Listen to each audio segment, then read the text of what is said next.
Olá, amigos, bem-vindos mais uma vez ao nosso curso online da Vox Idiomas. Hoje nós vamos falar sobre pronomes pessoais em inglês. Olha só, antes de falar de pronomes pessoais em inglês, eu tenho que dar uma explicação do que é isso em português.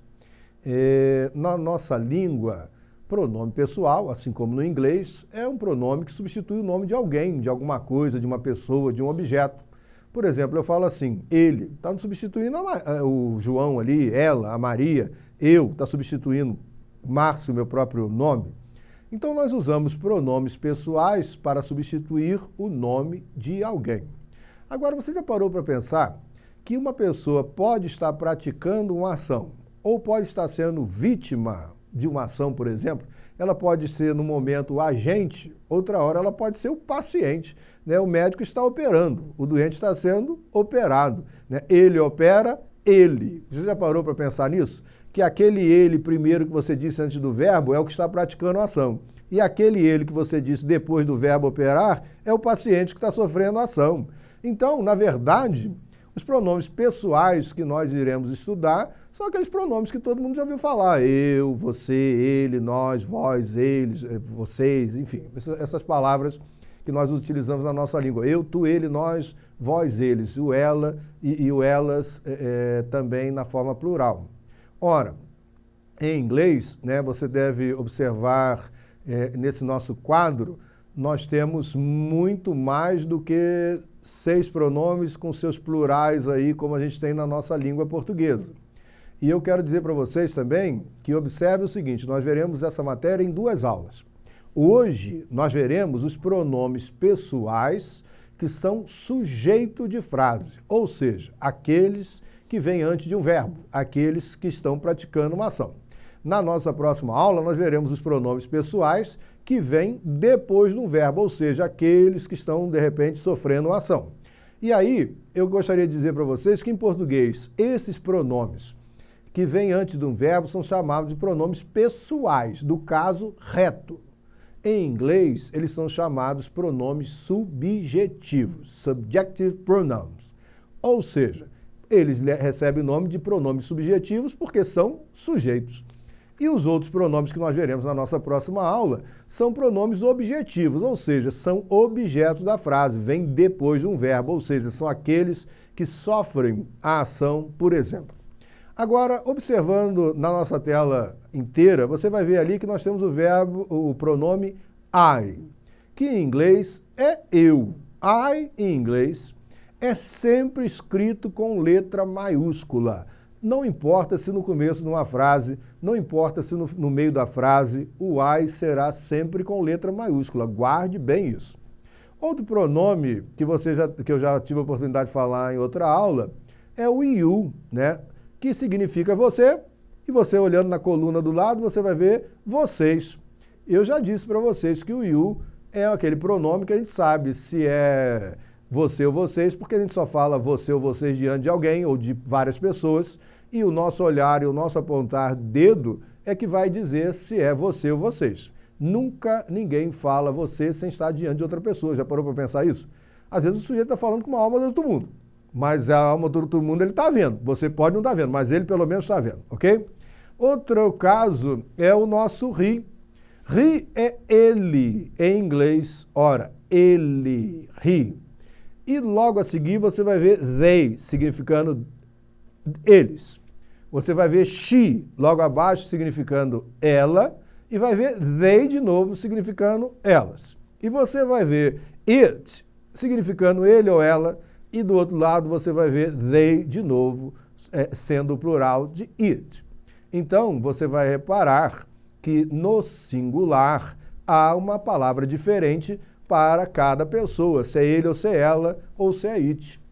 Muitos já estudaram inglês na escola e já acham que tem um conhecimento vasto sobre he, she, it. Se você acha que sim, preste bem atenção na explicação que você vai ter agora. O nosso he, essa palavrinha he, é ele. E você aprendeu no colégio que é usado para pessoas apenas. Que não se usa ele para animais, para objetos, só para pessoas. Ora, eu vou dizer para você uma coisa. O he é usado para pessoas, seres humanos, meninos, homens, e é usado também para animais. Se eu souber o sexo do animal e eu quiser chamar ele de he, porque ele é o meu cachorro, eu tenho o direito de utilizar he. Se eu não quiser, eu chamo o meu animal de it, mas eu não sou proibido de chamar o meu cachorrinho lá de he, se eu quiser me referir a ele, porque eu tenho um amor por ele, eu tenho eu sei o gênero dele. Agora você imagina se você visse um inseto, por exemplo, como é que você vai saber se é macho ou fêmea, se você não for um especialista na área? Então, nesse caso, quando a gente não sabe o gênero da criatura, a gente coloca o it no significado de ele, né? Porque eu não sei qual é o gênero, se é masculino ou feminino daquele animal. Outra coisa é o she. O she, você aprendeu no colégio, que significa ela. Ora, e só usado para seres humanos. Aí você pode ter certeza de que o she não é apenas utilizado para seres humanos, porque com a explicação do he, você já deve ter chegado a essa conclusão. Se eu sei o sexo de um animal, eu utilizo she facultativamente se ele for fêmea. Então eu não sou obrigado a usar apenas it se for um animal. Agora, ela, a minha cadelinha, eu posso tratar como she. Outra aplicação desse she em inglês é em relação a determinados objetos. Muitos que já estudaram inglês aprenderam que she não se usa em relação a objetos, que em relação a objeto a gente usa it, porque um objeto não tem aparelho reprodutor, não tem sexo definido, então eu não posso identificá-lo como ele ou como ela em inglês. Muito lógico, até a língua inglesa, ao não admitir que um objeto inanimado seja tratado como macho ou fêmea, né, distinguido por um pronome como masculino ou feminino. Todavia, eu posso usar o nosso she com uma outra aplicação também.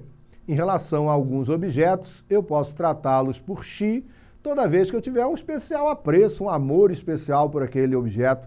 Por exemplo, carro em inglês é car, né?